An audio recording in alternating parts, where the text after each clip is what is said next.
जय हिंद साथियों। आशा करता हूं कि आप लोग अच्छे होंगे। इसी उम्मीद के साथ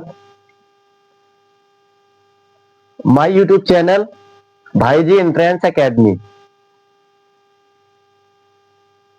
एक मैंने पिछला एक वीडियो बनाया था जिसमें मैंने आपसे ये कहा था कि अगर आप इंग्लिश नहीं सीखते हैं तो इस ग्लोबल वर्ल्ड में सरवाइव करना थोड़ा मुश्किल होगा।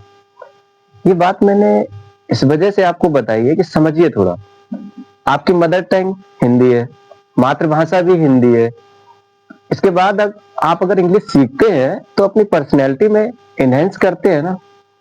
दूसरा कि जब आप पर्सनैलिटी अपनी बना लेते हैं, इनहेंस कर लेते हैं, इंग्लिश भी आपको आता है, तो आप कहीं जॉब के लिए अप्लाई करते हैं, बेशक वो प्राइवेट कंपनी हो, तो वहां पर भी इंटरव्यू वगैरह लेते हैं तो वहां भी इंग्लिश।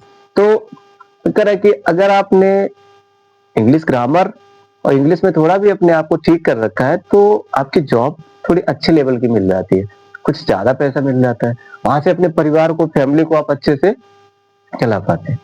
सर, आज छोटी सी चीजों से लेकर बड़ी सी चीज है। आप देख लीजिए, मोबाइल फोन को ही ले लीजिए, उसमें भी इंग्लिश।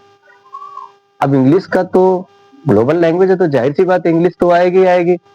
और मेरे हिसाब से इंग्लिश पढ़ना चाहिए, मेरा खुद का मानना है इंग्लिश जरूर सीखना चाहिए। इंग्लिश सीखने से आपकी पर्सनैलिटी इनहेंस होती है। और ये भी लगता है आजकल तो एक मुहावरा भी चल रहा है, उसे भी देखिए। बोल रहे हैं कि कह रहे कि तेरी तो हिंदी हो गई, और ऐसे करते तेरी हिंदी हो गई, और इंग्लिश के लिए ऐसे करते।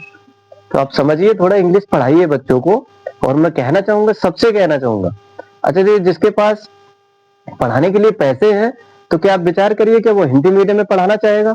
नहीं ना, तो वो इंग्लिश मीडियम में अपने बच्चों को भेजता है। कोई भी हो, कल को मैं भी हो सकता हूँ, आप भी हो सकते हैं, कोई भी हो सकता है।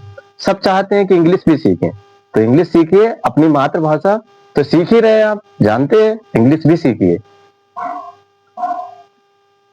आज एक वाक्यांश है, देखिए, hard work beats talent. Hard work beat talent when talent does not work. जब प्रतिभा मेहनत नहीं करती तो मेहनत प्रतिभा को मात देती है। जब प्रतिभा, आप कितने भी प्रतिभावान है, अब आप मेहनत कस नहीं है ना, मेहनत नहीं करते हैं ना, तो आपकी प्रतिभा वहीं पड़ी की पड़ी रह जाएगी। और जो मेहनत है, मेहनत जो व्यक्ति मेहनत कर रहा है तो वो प्रतिभा को भी मात दे देता है। मेहनत कस व्यक्ति प्रतिभावान को भी मात देता है। ये बात बिल्कुल भी सही है। में एक बात ये भी है कि आप मेहनत किसी भी क्षेत्र में कर रहे हो, आप हार्ड वर्क करिए। और कहते हैं ना कि मेहनत के सामने दुनिया झुकती है। अगर आप मेहनत कश व्यक्ति है तो आपका समाज में सम्मान होता है। तो अगर आप अपने आप पर और अपनी क्षमता पर विश्वास रखें, अपने आप पर विश्वास करिए, अपनी क्षमता पर विश्वास करिए, हार्ड वर्क करते रहिए। जय हिंद साथियों।